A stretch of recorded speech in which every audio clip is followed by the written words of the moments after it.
Bonjour conducteurs et futurs conducteurs, j'espère que vous allez bien, moi ça va super bien et je suis surtout heureuse de vous retrouver pour une nouvelle vidéo formation.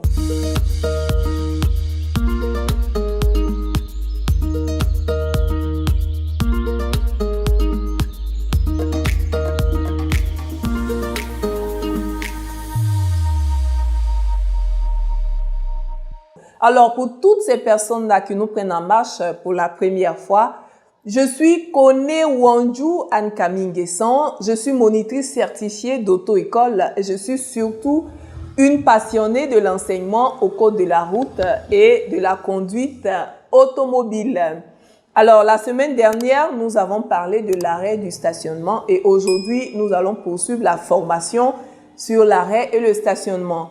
Nous avons déjà parlé de ce qu'est l'arrêt, de ce qu'est le stationnement. Nous avons également donné les différents types de stationnement qui existent et nous avons également parlé des différents types d'arrêt et de stationnement interdits. Alors aujourd'hui, nous allons parler des différentes règles liées à l'arrêt et au stationnement. Et enfin, nous allons parler de tous les panneaux qui nous parlent d'arrêt et de stationnement.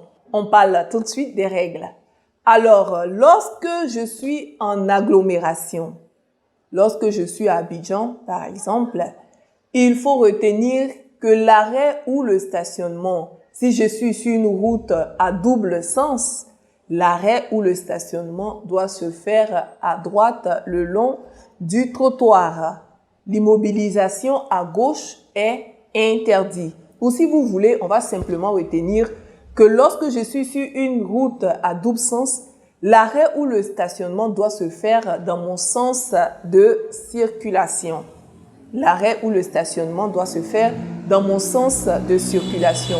Là, c'est quand je suis en agglomération et sur une chaussée à double sens. Et lorsque je suis sur une chaussée à sens unique, ça veut dire que tous les véhicules vont dans le même sens.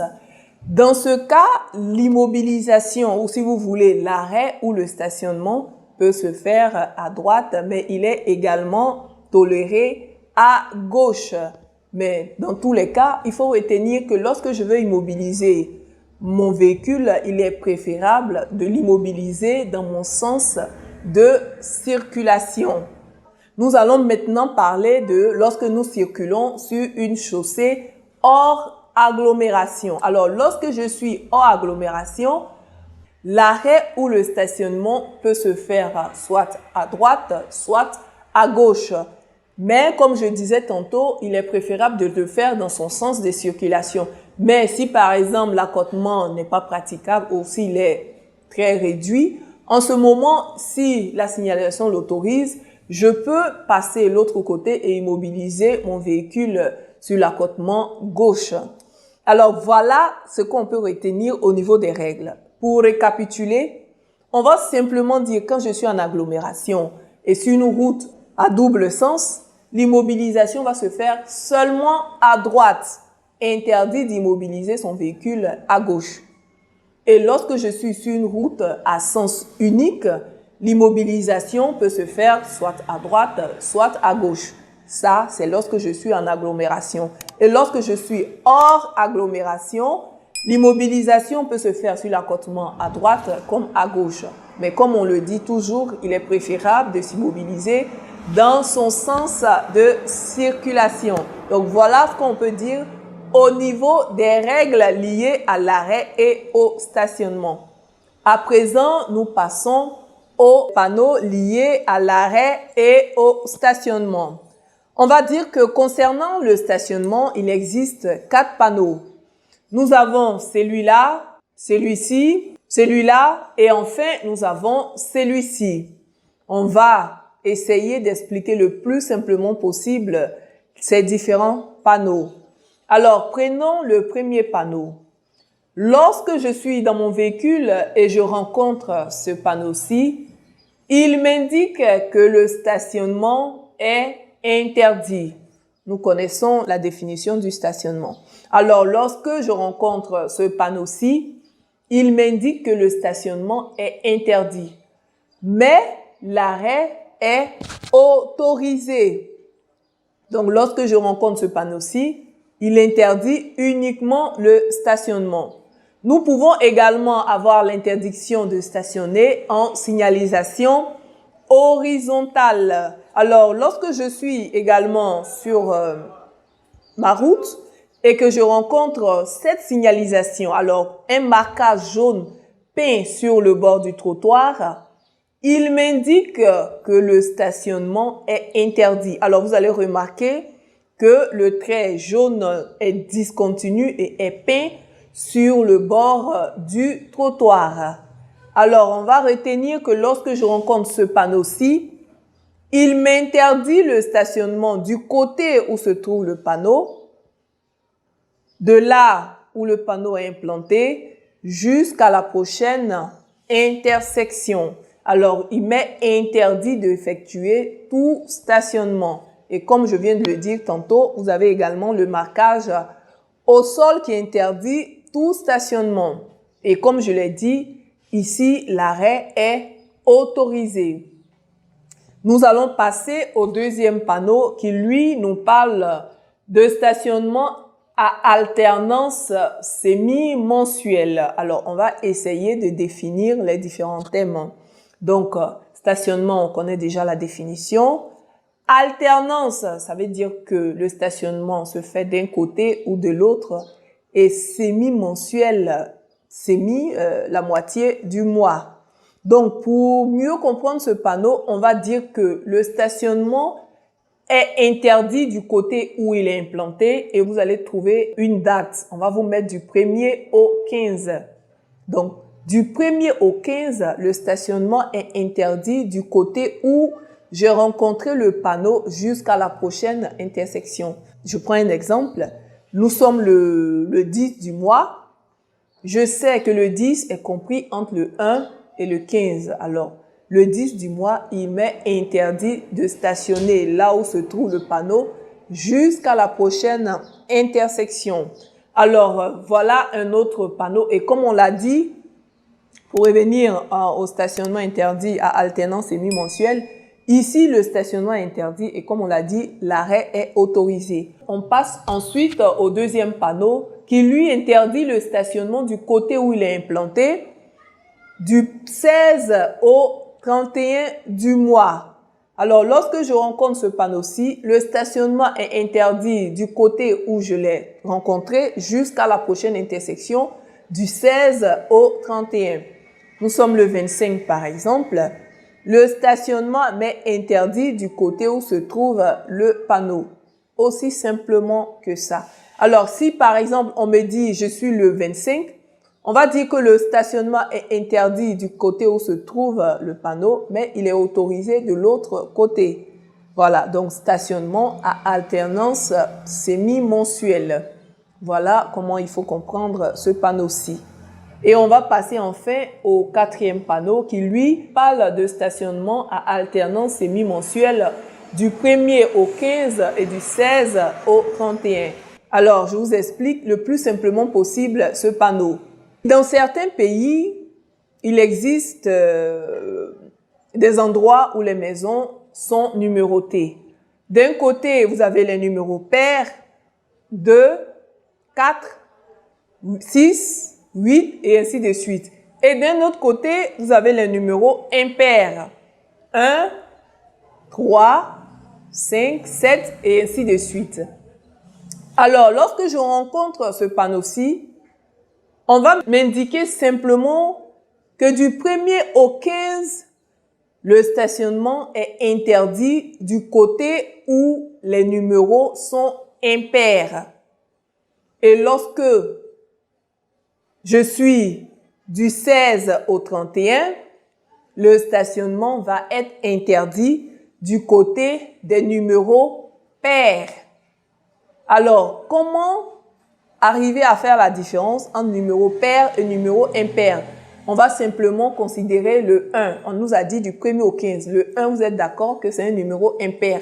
Alors, le stationnement va être interdit du côté où se trouve le numéro impair.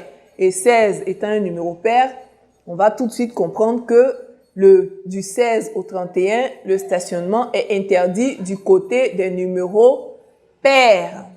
Je prends un exemple. Je suis le 5 du mois. Je suis le 5 du mois et je sais que le 5 est compris entre le 1er et le 15. Alors, je sais en ce moment-là que le stationnement est interdit du côté des numéros impairs où se trouvent les numéros 1, 3, 5, 7 et ainsi de suite.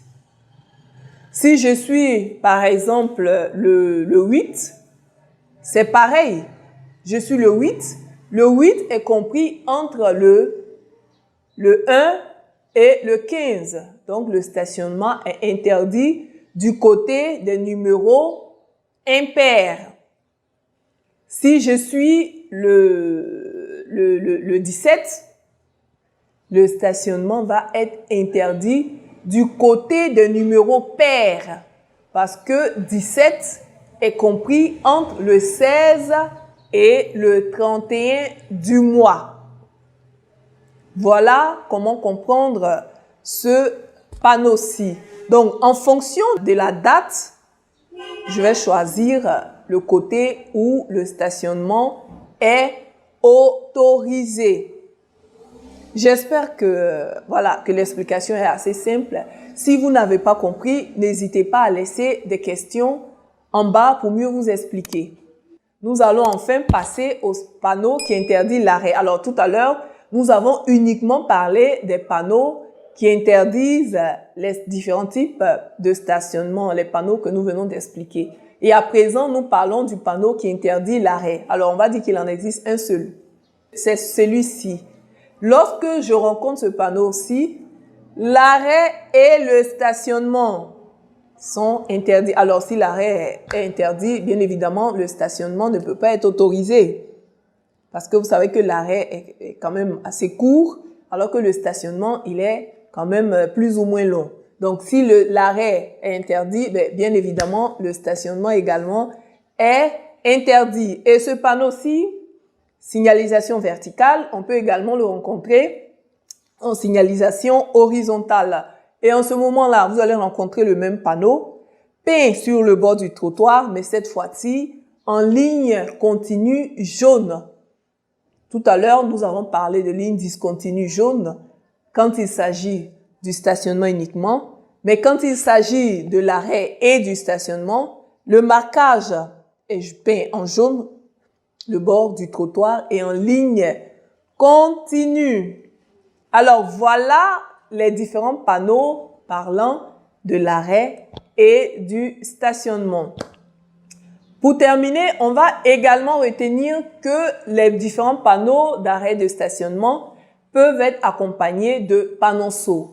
Alors le stationnement peut être également interdit avant ou après le panneau, à gauche ou à droite du panneau. Le stationnement peut également être gratuit, donc autorisé et gratuit. Il peut également être payant. Alors, lorsqu'il est gratuit, on va rencontrer un disque en bas. On va rencontrer un disque. Alors, voilà, on va rencontrer ce petit symbole qui est un disque où il faut inscrire son heure d'arrivée. Et le stationnement gratuit a une durée d'1h30. Stationnement gratuit, durée 1h30. Le stationnement peut également être payant. À ce moment, nous avons ce petit symbole en bas. Il est autorisé, mais il est payant. Durée 1h30 également. On peut également rencontrer le panneau qui concerne toute une zone. Alors, lorsque je rencontre ce panneau-ci, le stationnement est interdit à gauche comme à droite dans toute la zone. Alors que lorsque je le rencontre seul, on a dit qu'il ne concerne que le côté où on l'a rencontré. Mais lorsque je le rencontre dans un carré, il concerne toute une zone. Alors, je sors de la zone lorsque je vais rencontrer le même panneau, mais en noir et blanc. Voilà, ainsi prend fin notre formation sur l'arrêt et le stationnement. J'espère vous avoir vraiment apporté un plus dans votre formation au code de la route et à la conduite automobile. Alors, si certains points ne sont pas assez clairs pour vous, N'hésitez pas à nous le dire en commentaire. Nous allons essayer de vous donner de plus amples informations. On va la prochaine fois parler du croisement et du dépassement. D'ici là, portez-vous bien. Respectons le code de la route. Ça peut sauver des vies. À très vite.